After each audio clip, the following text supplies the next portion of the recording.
మంత్రివర్గ సమావేశంలో ఆయన అంటే మోర్ ఇన్ డెప్త్ వెళ్లే ముందు ఆయన ఏం మాట్లాడారనే ముందు ఒక మాట ఎమ్మెల్యేలు అందరి ముందు ఒక ఎమ్మెల్సీని పొగిడారు. ఆ ఎమ్మెల్సీ ప్రస్తుతం మనతో పాటు లైవ్ లో ఉన్నారు. ఆ ఎమ్మెల్సీ ఎవరో కాదు, అద్దంకి దయాకర్.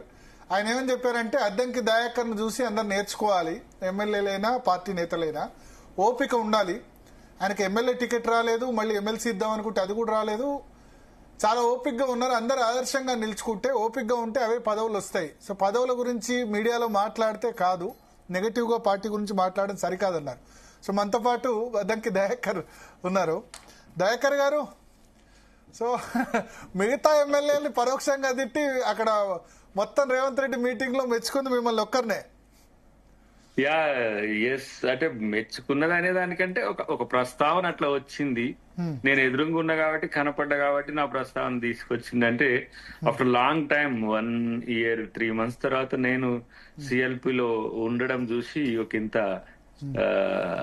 ఆలోచనలు వచ్చి చెప్పినట్టుగా నేను అనుకుంటున్నాను. ఎందుకంటే ఎప్పుడో మొదటి నుంచి సిఎల్పిలో ఉండాల్సిన ఇప్పుడు వచ్చిన కొత్తగా నేను, విజయశాంతి గారు, మన శంకర్ నాయక్ గారు ఈ రోజు కనబడడం వల్ల వాస్తవం కూడా అప్పుడు తెలుసు కదా మీకు, కదా అంతా కూడా మొదట ఎమ్మెల్యే టికెట్ లాస్ట్ మనకు 119 సీట్ నాది. సో ఫైనల్ లిస్ట్ లో మీ సీటు మీకు కాకుండా నాకు కూడా పోయింది. తర్వాత ఎమ్మెల్సీకి సీరియస్ గా వారు ప్రపోజ్ చేసి వెళ్ళిపోయిన తర్వాత పరిస్థితులు కలిసి రాని టైంలో నాకు దీపదాస్ మున్షి గారు చేసి చెప్పింది. నేను అప్పుడు కూల్ గానే సరే అమ్మా మీరు ఎప్పుడు అకామిడేట్ చేస్తే అప్పుడు ఉంటా అని చెప్పిన.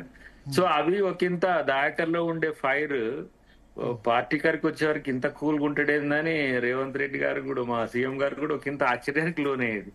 బట్ ఏం ఫీల్ కాకు, టైం వస్తుంది డెఫినెట్ గా, అప్పుడు మనం చూద్దాంలే అన్నట్టు అది ఇప్పుడు కలవడం అనేది ఉదాహరణ తెచ్చింది. చాలా మంది ఏంటంటే ఏది రాకపోతే ఒకటేసారి కొంచెం మీడియాలకు వచ్చేసి 4 walls లో మనం మాట్లాడాల్సిందంతా కూడా బయట మాట్లాడుతుంది కదా. ఆ సందర్భాన్ని ఉటంకిస్తూ ఇండైరెక్ట్ గా నన్ను నా ప్రస్తావన తెచ్చి ఉంటాడు. వారికి ప్రత్యేక కృతజ్ఞతలు. ఎందుకంటే పార్టీ కొరకు పనిచేసే క్రమంలో తను పిసిసి ప్రెసిడెంట్ అయిన తర్వాత మరింత సీరియస్ గా పనిచేసే ఒక అవకాశం వచ్చింది నాకు వారు పిసిసి అయిన తర్వాత. సో ఆ క్రమంలోనే కొన్ని సంఘటనలు జరగడం, పార్టీ నేను చేయాల్సిన కార్యక్రమం నేను చేయడం, కొన్ని తెలిసి అనుకోని చేసినవి ఉన్నాయి, కొన్ని చేయాల్సి చేసినవి ఉన్నాయి. సో అవి ఏమైతే మనకు పార్టీ అధికారంలోకి రావాల్సిన అవసరం ఉంది. భవిష్యత్తులో చెప్తానేమో కొన్ని అంశాలు, ఇప్పుడు నేను కూడా చెప్పలేదు. మంత్రివర్గ విస్తరణ గురించి అందరూ మాట్లాడుతున్నారు, మాకు అవకాశం ఇవ్వకపోతే బాగుండదు అని చెప్పి. నిన్న నా స్టూడియోలో డిఎన్ఏ ప్రోగ్రామ్ లో మందకృష్ణ మాదిగా ఉండే, అందరికంటే ఎలిజిబుల్ అద్దంకి దయాకర్ అని చెప్పారు మంత్రివర్గ పునర్వ్యవస్థీకరణ సంబంధించి. ప్రేమ్ సాగర్ రావు, వివేక్ వీళ్ళంతా గొడవ పెడితే ఆయన అన్నారు మాల సామాజిక వర్గం నుంచి అయితే నేను అందరికంటే డిజర్వ్డ్ అద్దంకి దయాకర్ అంటాను. పార్టీ గురించి ఆయన చాలా ఫైట్ చేస్తున్నారు, కాంగ్రెస్ పార్టీ గురించి 10 సంవత్సరాలుగా ఏ పదవి లేకుండా ఫైట్ చేస్తున్నారు ఆయన కదా అందరికంటే డిజర్వ్డ్ అని ఆయన కామెంట్ చేశారు నా డిబేట్ లో. నిన్న కృష్ణన్న కొంచెం నా మీద ప్రేమ ఎక్కువే, ఎందుకంటే కలిసి పనిచేసినాం. ఒక దశలో మేమిద్దరం మిక్కీ మౌస్ లెక్క ఉండేటోళ్ళం 2004 నుంచి అఫ్ కోర్స్ 9 వరకు. ఆ 5 years ఎప్పుడైతే మూవ్మెంట్ లో వచ్చిన తర్వాత తనే నన్ను ఉద్యమానికి ఆహ్వానించింది. తెలంగాణ ఉద్యమానికి నన్ను ఆహ్వానించింది మందకృష్ణ గారే, కేసీఆర్ గారు కూడా కాదు. అప్పుడు నేను కొండ లక్ష్మణ్ బాపూజీ గారితో పనిచేస్తుంటే తెలంగాణ రాష్ట్ర సాధన సంయుక్త వేదిక అని స్వతంత్ర సమరయోధులతో కలిసి ఆయన ఒకటి పెట్టి ఆయన చైర్మన్ గా, మన కేశవరావు జాదవ్ గారు కన్వీనర్ గా ఉండే. కొన్ని రోజుల తర్వాత వాళ్ళిద్దరు విడిపోయిన తర్వాత నేను కన్వీనర్ గా ఉన్నా. ఆ క్రమంలో కృష్ణవాదిక్ గారు నన్ను తెలంగాణ జాయింట్ యాక్షన్ ఇట్లా కమిటీ ఏర్పడుతుంది నువ్వు రా అని చెప్పి పిలిచింది తను. సరే మా మధ్యన ఎన్ని వైరుధ్యాలు ఉన్నా మా మధ్య నా ప్రేమ ఉంది. అట్లా ఆయన ఒక రకంగా నన్ను అన్ని ఉద్యమాల్లో ఇన్వాల్వ్ చేసిండు. ఎస్సీ ఎస్టీ అట్రాసిటీ చట్టం విషయంలో నాతో కొన్ని రాష్ట్రాలకు తిరిగి పయనం చేసిన ప్రేమ ఉంది. కాబట్టి సుదీర్ఘకాలం 20 సంవత్సరాలు సామాజిక ఉద్యమాలని నేను వదలలేదు. ఇటు రాజకీయ ఉద్యమాల్లో కాంగ్రెస్ పార్టీ విచారధార కొరకు పనిచేసిన కమిట్మెంట్ చూసినాడు. ఎందుకు మరి పోయినసారి కూడా ఎందుకు మరి మంత్రివర్గం గురించి ఎందుకు ఇంత కామెంట్స్ బహిరంగంగా కామెంట్ చేస్తున్నారు ఒకళ్ళ తర్వాత ఒకళ్ళ నేతలు? ఒకటి ఏంటంటే నేను కామెంట్ చేయొద్దు కానీ అది పార్టీ అంతర్గత అంశము. పార్టీ ఇప్పటికే పిసిసి ఒక రికమెండేషన్స్ ను ఏఐసిసి తీసుకొని పోయింది ఏఐసిసికి. ఏఐసిసి కోర్టులో ఉంది ఇప్పుడు బంతి. సో వాళ్ళు నిర్ణయం తీసుకుంటారు. సీఎం గారు డిస్క్రిషనరీగా ఉంటుంది మామూలుగానైతే. మీకు మంత్రివర్గం ఇప్పుడు కేసీఆర్ సీఎం అయింది అనుకోండి, ఆయన ఇష్టం వచ్చిన వాళ్ళను మంత్రివర్గంలోకి తీసుకునే హక్కు ఉంటుంది, అది రాజ్యాంగ హక్కు. బట్ కాంగ్రెస్ లో అట్లా ఉండదు కదా. కాంగ్రెస్ లో మా ముఖ్యమంత్రి కోట ఎన్ని ఉంటాయి కదా. మా ముఖ్యమంత్రి గారి ఇష్టంతో పాటు అధిష్టానానికి ఆయన ఏంటంటే ఒక ఇంత ముందుకు వెళ్లి వారికి కూడా ఆ బాధ్యతను పంచిన పరిస్థితి. రెండవది ఇప్పుడు మందకృష్ణ గారి రెస్పాన్స్ వెనుక కారణం ఏంటంటే తాను మాదిగ సామాజిక వర్గం నుంచి ఎక్కువ ఇవ్వాలి వర్గీకరణ లెక్క ప్రకారం అనుకుంటూనే తను ఈ చర్చను తీసుకొచ్చిండు. దయాకర్కి ఇస్తే అంటే మనం అంటే అటు ఉద్యమకారుడని తెలంగాణ ఫేస్ అని, రెండవది మూడవది ఏంటంటే సుదీర్ఘకాలంగా ఎవ్వరూ లేనప్పుడు, మీకు గతంలో చెప్పినా కదా, గాంధీ భవన్ లో రోషయ్య గారు ఉన్నప్పుడు కుక్కలన్నీ ఉండేది కానీ మేము ఉన్నప్పుడు ఆ కుక్కలు కూడా లేకుంటుండేది. ఆ పరిస్థితి నుంచి పార్టీని డిఫెండ్ చేసుకుంటూ వచ్చినాం కాబట్టి ఆయన చూసిండు చాలా సార్లు. నన్ను ఒకసారి చాలా విచిత్రమైన కామెంట్ చేసిండు, నేను ఫీల్ కాలేదంటే ఆయన ప్రేమతోనే చేసిండు. ఒక సీటు కొరకు, ఒక ఎమ్మెల్యే కొరకు దయా నువ్వు ఎంత ఏమంటాము ఓపికతో ఉంటున్నావు నువ్వు అని జిగ్నేష్ మేవాని ఇక్కడ కలిసినాం మేము ఒకసారి ఢిల్లీలో. తను ఏదో మూవ్మెంట్ చేస్తున్న క్రమంలో ఒక్క సీటు కొరకు దయాకర్ అనుకుంటే ఎన్నో సీట్లు గెలిపియగలడు.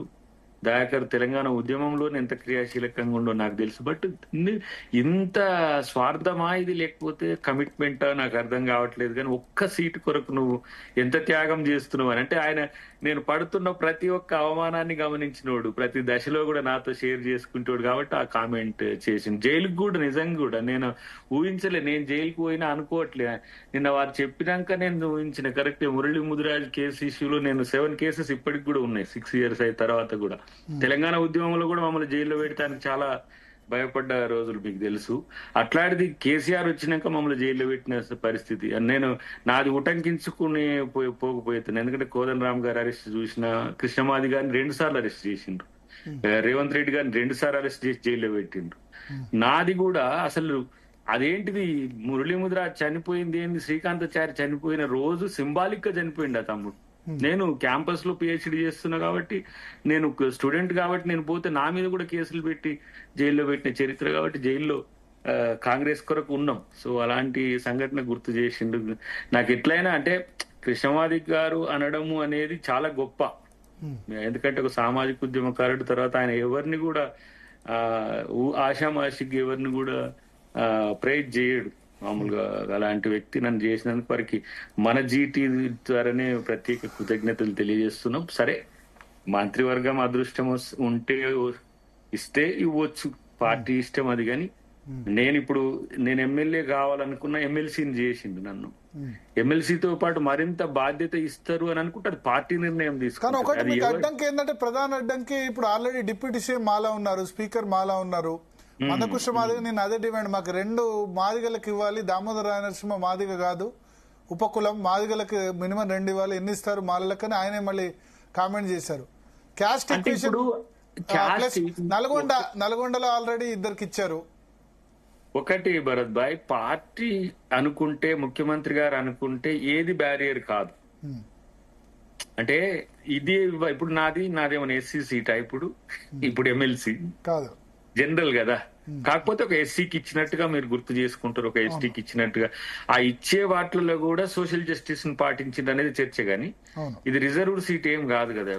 మండలిలో రిజర్వేషన్స్ ఉండవు, అట్లనే రాజ్యసభలో కూడా రిజర్వేషన్స్ ఉండవు. సో ఒకసారిగా నేను ఎస్సీ నుంచి జనరల్ అయిపోయినాం అట్లా. సరే, మంత్రి కోసమో లేకపోతే ఇతరత్ర పదవుల కోసమో నేను ఎప్పుడు కూడా ఆ ప్రయత్నం చేయలేదు. భవిష్యత్తులో ఇంకా మీరు చూస్తారు ఏంటి, ఇప్పుడు నేను ఒక 25% శాలరీని పార్టీ కొరకు ఇచ్చిందే పెద్ద ఏదో నేను చేసిన త్యాగం లెక్క. రేవంత్ రెడ్డి అందరినీ కూడా ఇమ్మని చెప్పారు కదా మీలా చూసి. 25,000 నెలకు 25,000 ఇవ్వండి అని అది మహేష్ కుమార్ గౌడ్ గారు అది ప్రపోజల్ పిసిసి నుంచి పెట్టిండ్రు.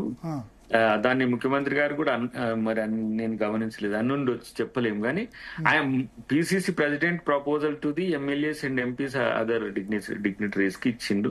నేనేందంటే నేను నా శాలరీలో 25% అంటే ఆల్మోస్ట్ ఆల్ మీకు 60,000 దానికి వస్తుందేమో, అంటే నగదులో ఓకే. బెనిఫిట్స్ కి ఇచ్చే వాటిలో బేసిక్ లో 25% ఇచ్చారు. చేతికి వచ్చే నగదులో 25% ఇస్తా అన్న, 10% ఏఐసిసికి, ఒక 15% పిసిసికి అనేది నాకు మొదటి నుంచి ఉండే. అసలు 50% అని ఉండే కానీ ఇక మరీ ఎక్కువ అవుతుంది, అది చాలా మరి ఓవర్ యాక్షన్ చేస్తుంది. ఎవరికి ఇస్తున్నారు? సిఎల్పికా ఏఐసిసికా ఎట్లా మీరు ఇచ్చిందని? అంటే సిఎల్పికి 10,000 ఇవ్వాల్సిందే కామన్ గా, కానీ 25% లో 15% పిసిసికి, 10% ఏఐసిసికి ఇవ్వబోతున్నారు. అది ఒక ఏంటంటే నా రెస్పాన్సిబిలిటీగా, పార్టీ నాకు ఇచ్చిన అవకాశం వల్ల వస్తున్న ఆర్థిక వెసులుబాటు అది. కాబట్టి పార్టీకి నేను కొంత సహకరించాలి. ఇప్పుడు గాంధీ భవన్ లో ఉండే స్టాఫ్ నుంచి మొదలు పెడితే ప్రతి ఒక్కటి, ఇప్పుడు మనం కూడా కొన్ని నాకు ఉద్దేశం ఉండే ఏంటంటే, మధ్యాహ్న భోజనం సంబంధించి ఏముంది, ఒక 200-300 మంది వస్తారు, మహా అయితే 2-3 వేలు అవుతాయి పర్ డే. ప్రభుత్వం అధికారం ఉన్నప్పుడన్నా గాంధీ భవన్ లో కొంత వచ్చిన వాళ్ళకి, అలాంటి మన మీడియా మిత్రులు కూడా అప్పుడప్పుడు కొంత పరిస్థితులు అటు ఇటు అయినప్పుడు కూడా వినియోగించుకోవచ్చు. అట్లా నాకు ఒక ఆలోచన ఉండే, అందుకని నేను అది వారి దృష్టికి, మహేష్ కుమార్ గౌడ్ గారి దృష్టికి తెచ్చాను. నాకు అకౌంట్ నెంబర్స్ ఏఐసిసి, పిసిసి ఇవ్వమని నిన్న చెప్పుంటే, దాన్ని దీంట్లో రెజల్యూషన్ కూడా పెట్టినట్టుంది. 25,000 అవుతుంది. ఒకటి సరే, మిమ్మల్ని ఆదర్శంగా తీసుకొని మిగతా వాళ్ళకి ఏమని వార్నింగ్ ఇచ్చారు మిగతా ఎమ్మెల్యేలకి? నన్ను ఆదర్శంగా తీసుకొని ఇవ్వలే భరత్ భాయ్. అంటే ఎవరైతే గ్రాస్ రూట్ లో పనిచేయాలి, కింద గ్రాస్ లో పోవాలి, పథకాలు ఇంత మంచి మంచి పథకాలు చేసినాం మనం.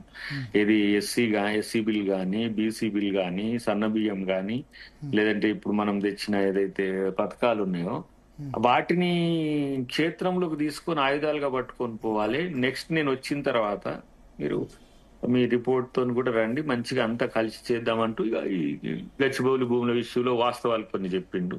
అవి రేపు తెలిస్తే మళ్ళీ మినిస్టర్స్ కూడా పెట్టే అవకాశం ఉంది. ఎవరెవరు భూములు ఉన్నాయి, ఏమేమైనాయి, దాంట్లో టిఎన్జిఓస్ నుంచి మొదలు పెడితే అన్ని రకాల భూములు దాంట్లో ఉన్నాయి. మన అడ్మినిస్ట్రేటివ్ బిల్డింగ్ గురించి అన్ని చాలా విషయాలు చెప్పిండు వారు. సో ఏది ఏమైనా పార్టీ వల్ల మనం గెలిచినాం. సో పార్టీకి మనం కృతజ్ఞతగా ఉండాలి. పార్టీని డిక్లైన్ చేస్తే మనం నష్టపోదాం అన్నట్టుగా ఆ థీమ్ తో చెప్పిన పరిస్థితి. కాబట్టి అందరు ఎమ్మెల్యేస్ తో హ్యాపీగా ఉన్నారు. బయట చూస్తున్నా నేను అంత నెగిటివ్ గా వస్తుంది మీడియాలో, నెగిటివిటీ ఏం లేదు. అంటే ఆయన పార్టీని బ్లాక్ మెయిల్ చేయొద్దు, బ్లాక్ మెయిల్ అని కాదు, ఫోర్స్ఫుల్ గా నాకు ఇయ్యాలి అనే దాని విషయంలో అందరు వస్తున్న కామెంట్స్ కు ఆయన స్పందించింది అంతే. వ్యతిరేకంగానో నెగిటివ్ మైండ్ తోనో కాకుండా పాజిటివ్ అందరు అట్లా ఒక పార్టీ బాగుంటేనే మనం అందరం బాగుంటామనే దృష్టికోణం నుంచి మాట్లాడింది తప్పితే మన వాళ్ళు కథనాల కొరకు, టీఆర్పీ కొరకు చేస్తున్నట్టుగానే. కామెంట్ చేసిన 3 ఎమ్మెల్యేలు అటెండ్ కాలేదు, మాకు మంత్రి పదవి కావాలన్న వాళ్ళు. మీన్స్ గా వాళ్ళు ఏం అనుకుండ్రో చెప్పలేము, వాళ్ళ ఉద్దేశాలు నేను చెప్పలేను. కానీ అందరూ అటెండ్ అయినారు కానీ వాళ్ళు 3 అటెండ్ కాలేదు. కొమటిరెడ్డి కొంత 2-3 వేరే పనుల వల్ల రాలేనట్టుంది. బట్ ఏదేమైనా ఇలా చాలా ప్రశాంత వాతావరణంలో అన్ని రకాల ఏమంటాం వాటిని జాగ్రత్తలు తీసుకొని ముందుకు పోవాలి. మళ్ళీ అధికారంలోకి రావడానికి మనం వేసుకుంటున్న ప్రణాళికలు. అద్దంకి దయాకర్ గారు, ఇప్పుడు చాలా మంది ఎమ్మెల్యేల పనితీరుపై సీఎం రేవంత్ రెడ్డి అసంతృప్తిగా ఉన్నట్లు ప్రచారం జరుగుతోంది. ఏంటి అసలు సీఎం అసంతృప్తి కారణం ఏంటి? అసలు ప్రచారమే అమ్మా, అది అట్లా ప్రచారం చేస్తుండ్రు బయట మీడియాలో. కానీ అట్లా కాదు, ఒక్కొక్కరికి ఏమేం పనులు కావాల్సిన అవసరం ఉంటుందో నియోజకవర్గ అభివృద్ధికి సంబంధించిన ప్రణాళిక తయారు చేసుకోండి. దాంట్లో నేను కూడా మీతో కలిసి ఉంటా. అంటే నేతలు పదవుల కోసం తప్ప పార్టీ కోసం పనిచేయట్లేదు, కష్టపడట్లేదు అని అంటే కొన్ని మిగిలి ఉండేసరికి ఆశ ఉంటది కదమ్మా ఎవరికైనా కొన్ని. కాబట్టి ఇప్పుడు ఆ మంత్రులనే కొంచెం అంతా ఒక బూరెల బుట్ట అయింది అది. సో ప్రతి ఒక్కరికి ఆశ ఉంది దాని మీద. ప్రతి ఒక్కరు ఇప్పుడు ఒక తరహా పాజిటివ్ గా ఉంటూ దాన్ని ఎట్లా ఫెచ్ చేయాలి నాకే ఆ మంత్రి అని చాలా మంది ఆలోచనతో ఉన్నారు. కాబట్టి అదొక్కటేదో అయిపోతే కామ్ గా పని చేసుకుంటూ అంటే ఒక రకంగా కాంగ్రెస్ పార్టీ చేపడుతున్న సంక్షేమ కార్యక్రమాలు ప్రజల్లోకి తీసుకెళ్లడంలో విఫలం అవుతున్నారు అని విఫలం అనే దానికంటే వీళ్ళు ప్రతి దానికి కాంట్రా ఒకటి క్రియేట్ చేస్తుండ్రు. BJP, BRS. ప్రధానమంత్రి మోడీ గారిని కూడా కామెంట్ చేసిండు, ఏకంగా ఆయనే దిగిండి ప్రాపగండాకు, వీళ్ళ వల్ల కావట్లేదని. ఇట్లా కామెంట్ కూడా చేసిండు. కేటీఆర్ అంతా డేటా అంతా తయారు చేసి ఇది కావద్దని చెప్పి బీజేపీకి ఇస్తే, ఎవరికి కేటీఆర్ మన కిషన్ రెడ్డికి తర్వాత వారికి ఇస్తే, అది బండి సంజయ్ గారికి ఇస్తే వారు కొన్ని రోజులు చేసిన తర్వాత వాళ్ళ హ్యాండిల్స్ నుంచి తీసేసి ఇప్పుడు ఏకంగా ఈ దేశ ప్రధానమంత్రి ఈ రాష్ట్ర ప్రభుత్వం మీద బుల్డోజర్లని ప్రాపగండా చేస్తుండ్రు. బుల్డోజర్లకు జేసీబీలకు కూడా తేడా తెలియకుండా పోయిన పరిస్థితి అంటే కొందరు వచ్చింది. నేతలు కాబట్టి బహిరంగంగానే పార్టీకి అధిష్టానానికి వ్యతిరేకంగా మాట్లాడుతున్నారు కదా, మరి సొంత పార్టీ బహిరంగంగా పార్టీకి మాట్లాడడం అనేది క్రమశిక్షణ కిందికి వచ్చిన కొన్ని సందర్భాలలో వాళ్ళ అభిప్రాయాలు చెప్పుకోవడానికి వేఅవుట్ కి అంతకంటే ఎక్కువ మార్గం ఉండదు. ఇప్పుడు నాలాగా కామ్ గా ఏది రాకపోయినా పార్టీ చూసుకుంటదిలే అని అనుకునేటోళ్ళ ఏంటి కాంగ్రెస్ కి ప్రతిపక్షాల కన్నా సొంత పార్టీ నేతలతోనే కొంచెం తలనొప్పి ఎక్కువైంది అనుకోవచ్చు. తలనొప్పి అనే దానికంటే కోరిక, తలనొప్పి అనే దానికంటే వాళ్ళ ఆశ. ఇప్పుడు ఆశనే కొంత బతికిస్తుంది కదా. అంటే మంత్రివర్గ విస్తరణ జరగక ముందే ఇలా ఉంటే ఒకవేళ మంత్రివర్గ విస్తరణ జరిగిన తర్వాత పరిస్థితి ఎలా ఉండొచ్చు? ఒక 2-3 రోజులు ఉంటది కోపాలు తాపాలు, అవన్నీ కామన్. కాబట్టి ఏదేమైనప్పటికీ కూడా నాకున్న అంచనా మీకు చెప్తున్నా, పార్టీ ఇంత మంచి ఆయుధాలను మనం తయారు చేసి మీ చేతికి ఇస్తున్నాం, దీన్ని నియోజకవర్గాల్లో వినియోగించుకోండి. ఇప్పుడు బీసీకి 42% రిజర్వేషన్ ఇవ్వడం అనేది ఇప్పుడు గవర్నర్ గారు కూడా సిఫారసు చేసింది పైకి. ఎస్సీ బిల్ అయింది. సన్న బియ్యం అనేది ఎంత పాజిటివ్ గా పోతుంది జనంలో అంటే, ఏళ్ల తరబడి ఎదురు చూసిన ఈ 3 అంశాలు ఎంత పెద్ద అచీవ్మెంట్స్. వీటిని ప్రచారం చేసుకోవడంలో వాళ్ళ ప్రాపగండ కింద నష్టపోతున్నాం. ఇప్పుడు హెచ్సియు భూములకు సంబంధించి ఇంత పెద్ద చేస్తున్నారు కదా. అదే ఛత్తీస్గఢ్ లో ఏందది ఫాస్డోనా భరత్ భాయ్, ఆ ఒక అడవిలో 2,72,000 ఎకరాల భూమినిలో ఒక పవర్ కంపెనీకి ఇచ్చిండ్రు. దానికి అదాని 92,000 చెట్లు నరికి చదును చేసి దాంట్లో పార్ట్నర్షిప్ ఉన్నాడు. ఛత్తీస్గఢ్ మన పక్కనే. మరి పర్యావరణవేత్తలకు, జీవావరణం సంబంధించిన ఉద్యమకారులకు ఎవరికి కూడా దాని మీద పట్టలేదు. మరి మళ్ళా మోడీ మాట్లాడుతున్నాడు ఏమని, 4 ఎకరాల్లో జరుగుతున్న విధ్వంసం ప్రపంచం మొత్తం కూడా ఈ తెలంగాణ ముఖ్యమంత్రి ఇట్లా చేస్తుండని చెప్పి అనడం అనేది అయితే ప్రధానమంత్రి భయపడుతున్నాడు. రేపు బీసీ బిల్ కనుక అయ్యి అది ఆయన మెడకే పడుతుందని. ఇటు ఎస్సీ వర్గీకరణ కూడా ఏ రాష్ట్రం చేయలేదు ఇప్పటి వరకు. రాష్ట్రాలకు చేసుకునే హక్కు సుప్రీంకోర్టు ఇచ్చిన తర్వాత first ever in India Telangana మాత్రమే చేసింది. ఇలా బీసీకి సంబంధించి కూడా రాహుల్ గాంధీ గారి యొక్క ఆలోచనకు రూపం ఇచ్చింది రేవంత్ రెడ్డి గారు. మొన్న ఏఐసిసి బైఠక్ లో దాదాపు 10 minutes తెలంగాణ గురించి రేవంత్ రెడ్డి గారి గురించి రాహుల్ గాంధీ గారు మాట్లాడింది. చాలా మంది ఏమంటున్నారు, రాహుల్ గాంధీకి అసలు రేవంత్ రెడ్డి గారికి పడతలేదట. కానీ ఎంతసేపు సీఎం గారు కూడా మాట్లాడింది 5 to 6 minutes ఐ థాట్ అనుకుంటా. కానీ 10 minutes మెయిన్ ఒక స్పీకర్, అపోజిషన్ లీడర్ ఏఐసిసిలో కీ నోట్ లో తెలంగాణ గురించి రేవంత్ రెడ్డి గారి గురించి మాట్లాడిందంటే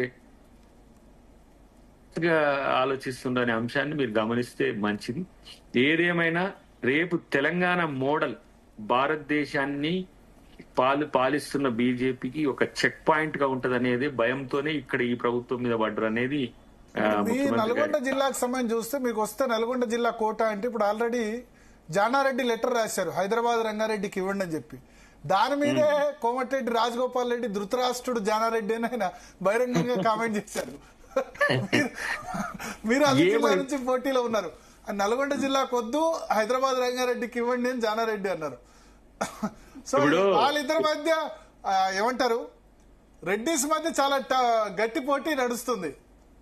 మరి నేను రెడ్డి అయితే కాదు, దయాకర్ రెడ్డి అయితే సమస్య నాకు.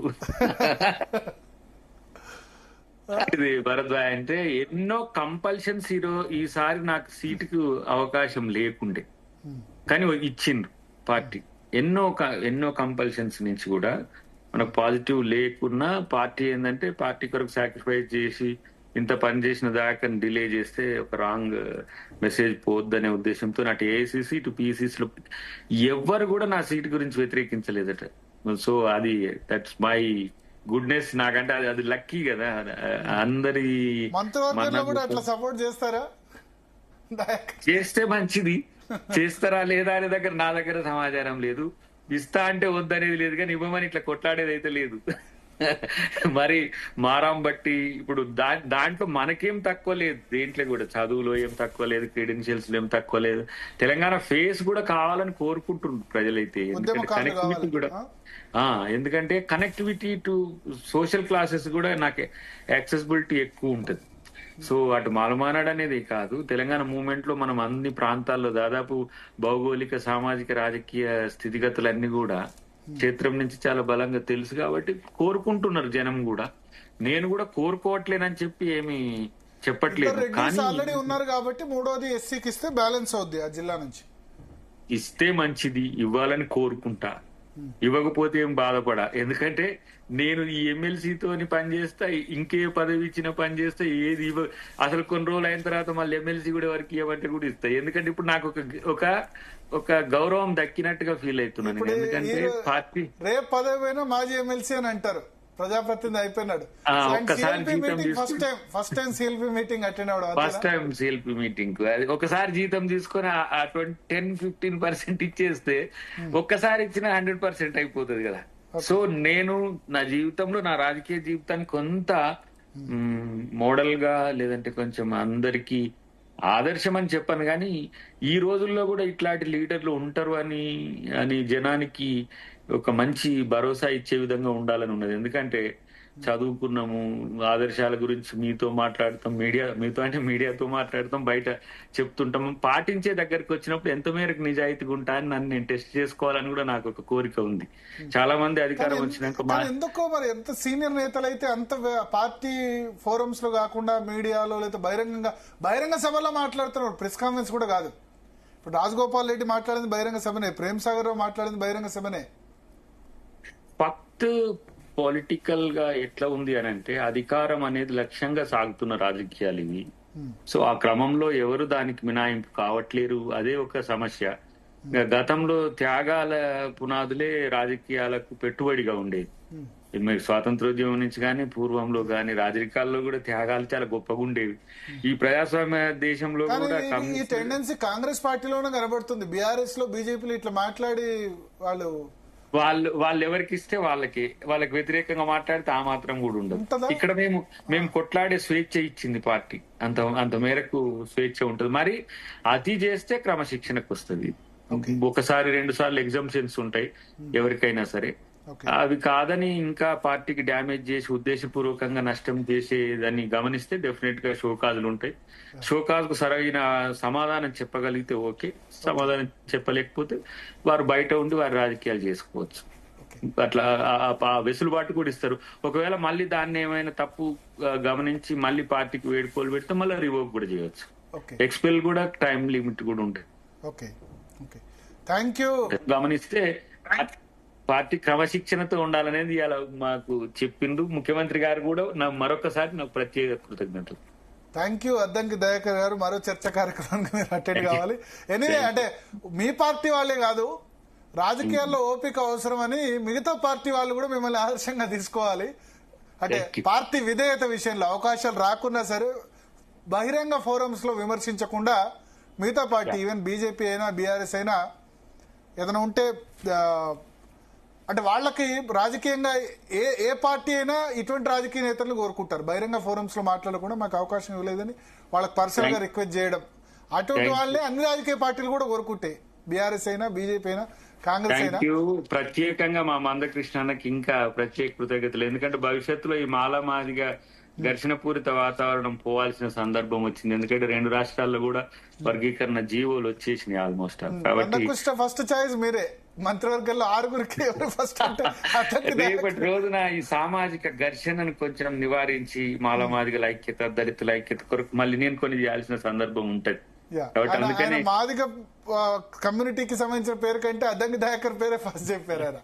థ్యాంక్ యూ అన్నకు కూడా, మీకు కూడా, జీటీవీకి కూడా థ్యాంక్ యూ వెరీ మచ్ అన్న. థ్యాంక్ యూ అద్దంకి దయాకర్ గారు. సో మనతో పాటు